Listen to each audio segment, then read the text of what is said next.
Hello friends, సంసారం ఒక సాగరం 3వ ఎపిసోడ్. రచించిన వారు మీనా ముక్తేశ్వర్ గారు. ఏంటో భర్త అంటే మాట్లాడారు కాబోలు. నాన్న కూడా అంతేగా అనుకుంది జాహ్నవి. ఎందుకనో అతని ముఖం చూస్తే భయంగా ఉంది. కళ్ళు ఎర్రగా, పెద్ద మీసాలు, జూళ్ళ పాలు జుట్టు అదో రకంగా ఉన్నారు. సినిమాలో దొంగలాగా అనుకుంది అమాయకంగా జాహ్నవి. ఇంటికి వచ్చాక కొత్త బట్టలు మార్చుకుని అదేదో ఎర్రగల్ల లుంగి కట్టుకున్నారు.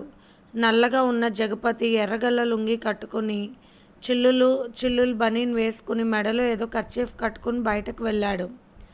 జగపతి వెళ్తూ ఒక్కసారి చూస్తే చాలా భయం కలిగింది జాహ్నవికి. ఆ కాలు అదేమిటో అంత వెంట్రుకలతో రోతగా ఉన్నాయి. అయినా అలా లుంగి పైకి కట్టుకుంటారా అని చూస్తూ ఉంది. ఇంతలో వీరలంకమ్మ వచ్చింది లోపలికి. ఏం, ఆ గంగిరెడ్డి అవతారం తీసి మామూలుగా రెడీ అవ్వు. ఇది నీ అబ్బాయి ఇల్లు కాదు గేర్మానం పోవటానికి. అయినా ఇందాకడ ఏమిటి వాగుతున్నావు? ఎవరు వచ్చారు అంటే జగపతి అని చెప్తున్నావు. సిగ్గు లేకుండా అంటూ ముడి వేసుకుని నోట్లో కిల్లి నవ్వులుతూ కుర్చీలు దోపుకుని లోపలికి పెద్ద కొడవలు వెళ్ళి తీసుకొచ్చింది. అమ్మో, నన్ను చంపేస్తుంది, నేను చచ్చిపోతానా? ఆ నోరు కూడా రక్తం తాగినట్టే ఉందనుకుంది జాహ్నవి వణికిపోతూ. ఏయ్, ఎన్నిసార్లు చెప్పాలి? అదిగో ఆ గదిలోకి వెళ్ళి బట్టలు మార్చుకునిరా అని గట్టిగా చెప్పేసరికి వెంటనే బాత్రూమ్కి వెళ్ళాల్సిన అవసరం పడింది జాహ్నవికి. బాత్రూమ్ దగ్గరికి వెళ్ళిన జాహ్నవి అసహ్యించుకుంది. బాత్రూమ్ అంతా ఎక్కడి బట్టలు అక్కడే. అమ్మ ఎంతో శుభ్రంగా ఉంచుతుంది. బట్టలు విడిచినవి కనపడనివ్వదు. గోడలంతా కిల్లి ఉమ్ములు కడుపులు తిప్పేసింది జాహ్నవికి. తప్పనిసరి పరిస్థితుల్లో వెళ్ళింది. ఆ దొడ్డి ఇంటికి పక్కగా ఉండడంతో ఇంటి ముందు నుండి వెళ్తున్న జాహ్నవి పెద్ద ఎండిపోయిన ముళ్ళ చెట్టు లాక్కు వస్తున్న అత్తగారిని చూసింది. ఏం చేస్తారు వాటితో అని ఆశ్చర్యంగా చూసింది జాహ్నవి. ఒసే అంజమ్మ, కట్లపీట ఎత్తుకురాయే అంటూ అరిచింది వీరలంకమ్మ. ఎందుకు అంత పెద్దగా అరుస్తారు? దగ్గరే ఉంటున్నారు కదా అనుకుంది జాహ్నవి. ఇంతలో పక్క ఇళ్ళ వాళ్ళు వచ్చారు. అబ్బో, చక్కని చుక్క, చిన్న కోడలు. చిదిమి దీపం పెట్టుకోవచ్చు, పర్వాలేదే. నల్ల జగ్గుకి పసుపు కమ్ము లాంటి పిల్లం దొరికింది. ఇంకా నీ పెద్ద కోడల్లాగా ఉంటుందేమో అనుకున్నా అంటూ అంజమ్మ వైపు ఒక రకంగా చూస్తూ నిలబడ్డారు అమ్మలక్కలు. పని పాట ఏమీ లేదు. కూడొండుకొని మెక్కడం, ఎవరాళ్ళకి కొంపల మీద పడడం అంటూ తిట్టుకుంటూ ఉన్న వీరలంకమ్మని చూసి ఎవరింట్లోకి వారు వెళ్ళిపోయారు భయంతో. అదేంటి మొహమాటం లేకుండా అలా అందరినీ తిట్టేస్తున్నారు అందరూ అని ఆశ్చర్యంగా చూసింది జాహ్నవి. ఇదిగో నీ పేరేంటి అంటూ పిలిచింది అంజమ్మ. నా పేరు జాహ్నవి అని చెప్పింది భయంగా. ఇదిగో ఈ జావ పట్టుకెళ్ళి అత్తకి ఇవ్వని చెప్పి ఇచ్చింది అంజమ్మ. వేడి గ్లాస్ పట్టుకోగానే చెయ్యి బాగా కాలిపోయింది జాహ్నవికి. అబ్బా అంటూ వదిలేసింది. కావాలని వేడి జావ పల్చని స్టీల్ గ్లాస్లో పోసి ఇచ్చింది అంజమ్మ. తెలియని జాహ్నవి గ్లాస్ మధ్యలో పట్టుకునేసరికి చెయ్యి కాల్చుకొని గ్లాస్ పడేసింది. అయ్యో, నిక్షేపం లాంటి జావ అత్తకన్ని కాశాను. అసలే నీరసంగా ఉంది. బాగానే ఉన్నావుగా, చేతుల్లో ఓపిక లేనట్టు పారేసావు అంటూ తిట్లు మొదలుపెట్టింది అంజమ్మ. నాకు బాగా కాలిపోయిందండి అన్నది భయంతో జాహ్నవి. అంజమ్మ లోపల నవ్వుకుంటూ పైకి మాత్రం అత్తమ్మకి ఇవ్వటం ఇష్టం లేకపోతే నాకు చెప్పొచ్చుగా, నేను వెళ్ళి ఇచ్చేదాన్ని. ఎండలో కష్టపడి ముళ్ళకంపలు కొడుతుంటే కనబడడం లేదా నీకంటే అరిచింది అంజమ్మ. ఏం అర్థం కాలేదు. ముఖ్యంగా ఆ ఇల్లు, ఆ వాతావరణం, ఆ మనుషులు అందరూ భయంగా అనిపించారు. వాళ్ళు ఎందుకు గట్టిగా మాట్లాడుతున్నారో కూడా, తనను ఎందుకు తిడుతున్నారో అని కూడా అర్థం చేసుకోలేకపోతుంది జాహ్నవి. అర్థం చేసుకునే వయసు లేదు. అలాంటి విషయాలు ఎప్పుడు చూసినా అలవాటు లేదు. అందువల్ల అలాగే బొమ్మలాగా మారిపోయి ఉండిపోయింది. ఆకలితో ఉన్న వీరలంకమ్మకు చాలా కోపం వచ్చింది చిన్న కోడల మీద. బాగానే ఉంది, చదువుకుంది, గర్వం, పైగా అందంగా ఉంది. మరీ ఇంత గర్వం. క్లాస్ ఫ్యామిలీ నుండి వచ్చింది కదా, అది గర్వమే. దీని గర్వం అణిచి పారేస్తానంటూ పొల్లు నూరింది వీరలంకమ్మ. తెగ ఆనందపడిపోయింది అంజమ్మ. అమ్మ, ఇక్కడ ఏమీ బాగాలేదు, ఎవ్వరూ బాగాలేరు, శుభ్రంగా లేరు, అందరూ పెద్దగా మాట్లాడుతున్నారు, భయం వేస్తుందమ్మా అని లోపల అనుకుని కళ్ళనీళ్ళు పెట్టుకుంది జాహ్నవి. అమ్మో ఏడ్చేస్తుంది ఇంటికి శని పట్టడానికి మహాతల్లి అంటూ మూతి 3 వంకరలు తిప్పుకొని వెళ్ళింది అంజమ్మ. అక్కడే దగ్గరలో ఉన్న పచారీ కొట్లో కూర్చొని సరుకులు అమ్ముతున్నాడు జగపతి. ఏంది కొత్త పెళ్లి కొడుకు కొట్లో కూకున్నాడు అంటూ వచ్చింది సుబ్బలక్ష్మి. సుబ్బలక్ష్మిని చూస్తూ నవ్వుతూ ఉన్నాడు జగపతి. ఏంటి మావా పెళ్ళైపోయింది కదా, ఇక నాతో మాట్లాడవా అంటూ అడిగింది. ఏంటి ఎలా ఉంది నీ పిల్లం, ఇంటికెళ్ళి చూద్దామంటే నీ అమ్మతో పడలేమంటూ కిసుక్కుని నవ్వింది సుబ్బలక్ష్మి. పవిట చెంగు ఎలా వేసుకోవాలో అలానే వేసుకుంది జగపతికి. పవిట చెంగు ఎలా వేసుకోవాలో అలాగే వేసుకుంది జగపతికి ఆనందం కలిగేలా. జగపతి దగ్గరికల్లా వచ్చి ఉల్లిపాయలు అయిపోయాయి నాయి మావా, మంచి వేరుకుంటా అంటూ జగపతికి సగం పైన రాసుకుంటూ ఉల్లిపాయలు తీసుకుంటుంది. ఒసే సుబ్బి, నీ మొగుడికి ఆకలి అవుతుందంటే అన్నం కావాలంట అంటూ అరిచింది రత్తమ్మ.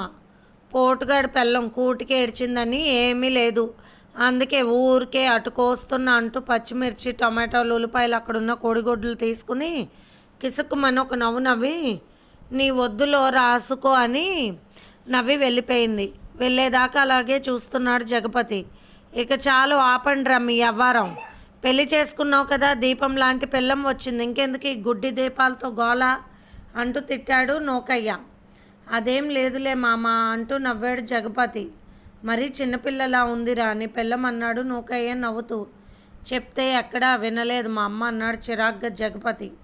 సరేలే ఇక జరిగింది జరిగిపోయింది కదా, జరగాల్సింది కూడా సరిగ్గా జరిగిపోని అన్నాడు ఒక రకంగా నవ్వుతూ నూకయ్య. ఒక రకమైన వాతావరణంలో పుట్టి పెరిగిన జగపతి సుబ్బలక్ష్మితో అలవాటు పడిపోయాడు. ముదురు వయసు చేష్టలు ముదురు మనిషికి ముచ్చటగా కనిపిస్తాయి. మరీ 11 ఏళ్ళు తేడా ఉందని సీతమ్మకు తెలియదు పాపం. 20 ఏళ్ళు అని చెప్పింది వీరలంకమ్మ. జాహ్నవి ఇంటి కోడలిగా తీసుకువచ్చే వరకు ఎంతో నిదానంగా నాటకం ఆడింది. ఇంతలో పెద్ద కూతురు వరలక్ష్మి దిగింది. తమ్ముడు పెళ్ళికి పంపండి అంటే ఇప్పుడు పంపిండంటూ బాధపడింది.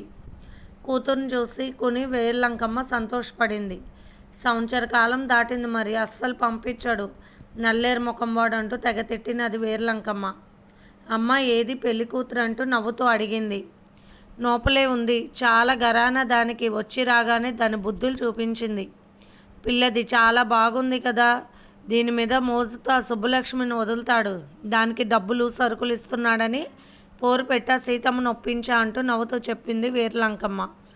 లోపలే ఉంటే కుదరదు, బయటికి రా, ఒక పాలి మీ ఆడబిడ్డ వచ్చిందంటూ అరిచి చెప్పింది వీరలంకమ్మ. జాహ్నవి అక్కడున్న చాప మీద ముడుచుకుని పడుకుని నిద్రపోతుంది. పెళ్లి పనుల్లో ఒక రకమైన అలసటగా ఉంటుంది కదా, అందులోనూ చిన్న వయసు. ఏంటి పిలుస్తుంటే రావడం లేదంది అంజమ్మ అంటూ కేకేసింది వీరలంకమ్మ. అది కూర్చునే ఉంది కానీ వినడం లేదు, ఏం చేద్దామని అబద్ధం చెప్పింది. లోపలికి వెళ్ళింది వరలక్ష్మి. నిద్రపోతున్న మరదల్ని చూసింది. నిద్రపోతుంది కదా వదినా అన్నది వరలక్ష్మి. అయ్యా అన్ని నాటకాలు, ఇప్పటిదాకా కూకుని ఉంది, ఇంతలోనే ఎట్టా నిద్రపోతారు వదినా అంటూ ఆశ్చర్యంగా మూతి తిప్పుకుంది అంజమ్మ. అదేం కాదు వదిన నిద్రపోతుంది, తెలియడం లేదు అన్నది వరలక్ష్మి జాలిపడుతూ. ఒళ్ళంతా బంగారంలా మెరిసిపోతుంది, గుడిసెలో ట్యూబ్లైట్ లాగా వెలిగిపోతుంది. తమ్ముడు ఇక సుబ్బలక్ష్మికి ఒక వదిలితే బాగుండు అనుకుంది వరలక్ష్మి. ఇంతలో కాలు మీద ఏదో పాకుతున్నట్టుండి గబుక్కుని లేచింది జాహ్నవి భయంతో. ఎదురుగున్న ఉన్న వరలక్ష్మిని చూసింది విచిత్రంగా. చాలా మంచి ఆమెలాగా ఉంది, నా వైపు ఇష్టంగా చూస్తుంది, ఇక్కడ ఎవరూ నా వైపు ఈవిడలా చూడలేదు అనుకుంటూ భయంగా కాలు వైపు చూస్తే అటు గాజు పురుగు వెళ్తుంది. భయంగా చూస్తూ నాకు చాలా భయం ఈ పురుగులంటే అని అమాయకంగా చెప్పింది. అది పడుకునేటప్పుడు వేడి నీళ్ళు దాని ముఖం మీద పోస్తే బాగుంటుంది, అందరూ అందగత్త అంటే నేను అనాకారిలాగా కనబడుతున్నానా? దానమ్మ అందంగా ఉంటుందేమో, అందుకే అదే అట్టా పుట్టింది, నేను పుట్టాను పాడుకొంపలో అని తనని తాను తిట్టుకుంటూ మనసులో జాహ్నవి మీద ఈర్ష్యతో రగిలిపోతుంది అంజమ్మ. వదినా బువ్వ తిందు గాని రా, ఎప్పుడు బయలుదేరావో ఏమిటో అంటూ ప్రేమగా పిలిచింది అంజమ్మ ప్రేమగా నటిస్తూ. జాహ్నవి వైపు చూస్తుంటే తన బిడ్డ ముఖం చూసినట్టు అనిపించింది వరలక్ష్మికి. నిజంగా తన కూతురు కూడా అంతే ఉంటుంది. అమ్మ అడిగింది తన బిడ్డ నిమ్మని తమ్ముడికిచ్చి పెళ్లి చేయటానికి. నేను పొరపాటును కూడా ఇవ్వనని చెప్పేశాను. అప్పుడా 7 సంవత్సరాల మట్టి ఆ సుబ్బలక్ష్మి సావాసం వాడికి. నిజం చెప్పాలంటే పాపం అమాయకమైన అందమైన పిల్లని ఏమీ తెలుసుకోకుండా ఇచ్చారు ఇక్కడ. ఇద్దరు ఆడపిల్లలకు తల్లిగా వరలక్ష్మి ప్రాణం కొట్టుకుపోయింది. అన్నం తిందో గాని లేమా అని పిలిచింది వరలక్ష్మి. మీరు చాలా మంచివారులాగా ఉన్నారు, మా అమ్మ గుర్తొచ్చిందంటూ ఏడ్చేసింది జాహ్నవి. ఓసి నీ గుడ్డు తోడా, వదిన మంచిదిలాగా అనిపిస్తే మేమంతా చెడ్డవాళ్ళమా? ఇదిగో అత్తమ్మ, నీ చిన్న కోడలు ఎవ్వారం ఏమీ బాగోలేదు అంటూ రాని ఏడుపు తెచ్చుకొని చెంగుతో కళ్ళు తుడుచుకోవడం మొదలుపెట్టింది అంజమ్మ. నేనేమన్నా అన్నానండి ఇప్పుడు అన్నది జాహ్నవి భయంగా. నువ్వేమీ అనలేదమ్మా బుజ్జి అని మా చిన్నమ్మాయిని అన్నట్టు అనేశాను. నీ పేరేంటి అంటూ ముచ్చటగా అడిగింది వరలక్ష్మి. నా పేరు జాహ్నవి అని చెప్పింది. నీ పేరు చాలా బాగుంది, ఎంత చక్కగా మాట్లాడుతున్నావు, నువ్వు చదువుకున్నావా అని అడిగింది వరలక్ష్మి. 8వ తరగతి అయిపోయింది, 9 చదువుతున్నానని చెప్పింది అమాయకంగా జాహ్నవి. ఇలా ఎలా ఉన్నావు, కొద్దిగా అయినా తెలివి లేకుండానే ఆశ్చర్యపోయింది వరలక్ష్మి. తండ్రి ప్రేమకు నోచుకొని ఆడపిల్ల మరీ భయంతో ఉన్న తల్లిని మాత్రమే చూసింది. బయట ప్రపంచంలో సీతాకోక చిలుకలా తిరుగుతూ తోటి పిల్లలతో ఆడుకున్న పిల్ల. ఒక్కసారిగా మెడకు ఒక గుడి బండ వేసి మొయ్యమంటే ఎలా తెలుస్తుంది అమాయకురాలకి? నీ కూతురికి బువ్వ పెట్టి చాలాసేపు అయ్యింది, అయినా కూడా తినడం లేదు. నీ చిన్న కోడలు రావడమే మాయలో పడేసింది. అటువంటి నాటకాలు నాకు రావు. వచ్చిన వాళ్ళని చూడడం, ఉన్నట్టు మాట్లాడడమే తెలుసు నాకు అత్తమ్మ అంటూ వగలమారి ఏడుపు మొదలుపెట్టింది అంజమ్మ. ఆపు నీ ఏడుపు, నీ గోల అంటూ వేర్లంకమ్మ తిట్టింది అంజమ్మను. ఒసే లక్ష్మి, ఏం చేస్తున్నావు లోపల, బువ్వ తినంటూ పిలిచింది వేర్లంకమ్మ పెద్ద గొంతుతో. తెలియక అడుగుతున్నాను. ఎందుకండి అంత గట్టిగా మాట్లాడతారు అన్నది పెద్ద పెద్ద కళ్ళుతో భయంగా చూస్తూ జాహ్నవి. చాలా నవ్వొచ్చింది వరలక్ష్మికి.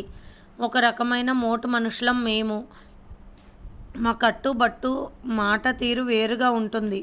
జుట్టు కూడా ముడి వేసుకోవడం అలవాటు, మీకులాగా జడలు వేసుకోవడం కూడా అలవాటు లేదు అంటూ నవ్వింది వరలక్ష్మి. సరే రా బయటికి, అమ్మ పిలుస్తుంది, ఎవరైనా చెప్పింది వివరంగా వినడం నేర్చుకో. అడిగిన దానికి చక్కగా జవాబు చెప్పు, భయపడకూడదు. పెళ్ళి అయిపోయింది కదా, వచ్చేసావు కదా ఇక్కడికి, మరి ఇక్కడ వాళ్ళు కూడా నీ వాళ్ళే, నువ్వు అర్థం చేసుకుని వింటూ వెంటనే సమాధానం చెప్పు, సరేనా రా అంటూ జాహ్నవి చేయి పట్టుకుని తీసుకువెళ్ళింది వరలక్ష్మి. అన్నం జాహ్నవికి కూడా పెట్టుకుని తీసుకొచ్చింది వరలక్ష్మి.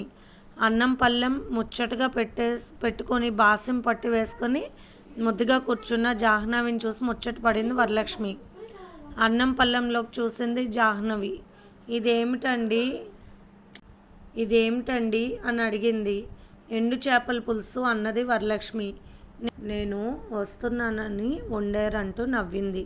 తనకైతే అలాంటి కూరలు తెలియవు, కానీ ఏదైనా కానీ ఇంట్లో ఉన్న పద్ధతులు అలవాటు చేసుకోవాలని చెప్పింది పెద్దమ్మ అనుకుని అన్నం కలుపుకొని ముద్ద నోట్లో పెట్టుకుంది జాహ్నవి.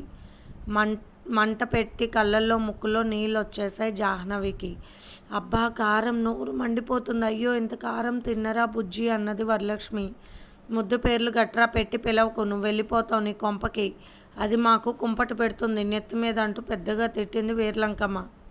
అలాగే ఉంటుంది తిను అంటూ గట్టిగా గదిమింది జాహ్నవిని వేర్లంకమ్మ.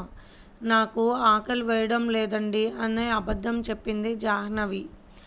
ఆకలి వెయ్యని దానివి ఎందుకు కూకున్నా, అన్నం కాడ నీకని కూడా వండాను అన్నది అంజం కోపంగా.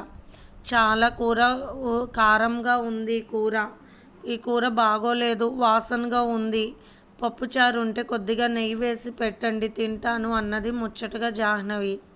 అబ్బో పట్నం కత్తులు ఏమి మిడిమిల వేషాలే నా తల్లి, నీ అమ్మ నీచుకూరలు అవి వండదా అంటూ గట్టిగా గది మీద అడిగింది వేర్లంకమ్మ. వండదండి, నేనెప్పుడు తినలేదని భయంగా చెప్పింది జాహ్నవి.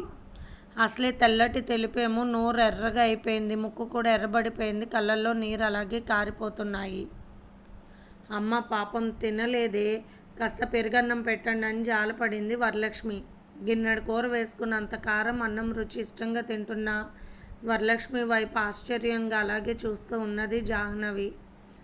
అదేం సూపు, అట్టా చూడకే దిష్టి తగిలిద్ది అంటూ రంకి వేసింది వేరంకమ్మ. పోనీలే పాపం బుజ్జి, వయసు ఉన్న పిల్ల, దిష్టి ఏమి తగలదు, మంచి పిల్లని నవ్వుతూ అన్నం తినేసింది గబగబా వరలక్ష్మి. ఇంతలో బాగా తాగేసి శేషగిరి వచ్చాడు తూలుతూ. పని పని పొంగి ఏమీ ఉండదు. సారా కొట్టుకుపోవడం, పీకల దాకా తాగడం, ఇదే ఈడి పని. ఇప్పటికే తెలుసుకోలేదు. ఎదవ నా కొడుకు అని తిడుతూ ఉంది వీరలంకమ్మ కోపంగా. మందు పడకపోతే కొంపలో కొరివెలతో ఎవడైనా ఉండగలుగుతాడా? అసలు దిక్కుమాలేని కొంప అంటే ఇదే కదా. అయ్యో వరలక్ష్మి, ఎప్పుడొచ్చావమ్మా బంగారు తల్లి నువ్వు అంటూ సంతోషంగా చూశాడు తూలుతూ చెల్లెల వైపు శేషగిరి. మేనకోడలను తీసుకురాలేదేంటి అన్నాడు శేషగిరి. ఈ కొంపకి కోడలుగా పంపనన్న దాని కూతుర్ని ఇక్కడికి ఎందుకు తీసుకువస్తుంది అంటూ ముటకలు విరిచింది వీరలంకమ్మ. చాలా భయంగా వణికిపోతూ చూస్తుంది జాహ్నవి శేషగిరి వైపు. అమ్మ, చిన్నపిల్లవి నువ్వు. నా కూతురు బతుకుంటే నీ అంత అయ్యి ఉండేదని కళ్ళు తుడుచుకున్నాడు శేషగిరి. భయపడకమ్మా, తాగుబోతునే కానీ చెడ్డవాడిని కాదమ్మా. ఈ రెండు కూడా తాగావు కానీ రాకాసులు అంటూ తల్లివైపు పిల్లం వైపు చూపించాడు శేషగిరి. అన్నం పెట్టు అన్నయ్యకి వదిన అన్నది వరలక్ష్మి. రోజు ఇది భాగోతం చూపిస్తూ ఉంటాడు. కూడెట్లా కోసుకారం పెట్టాలంటూ లోపల కొనుక్కుంటూ అన్నం తెచ్చి అక్కడ పెట్టింది. ఇది ఫ్రెండ్స్ ఇవాల్టి కథ. రేపు మళ్ళీ కలుద్దాం. బాయ్.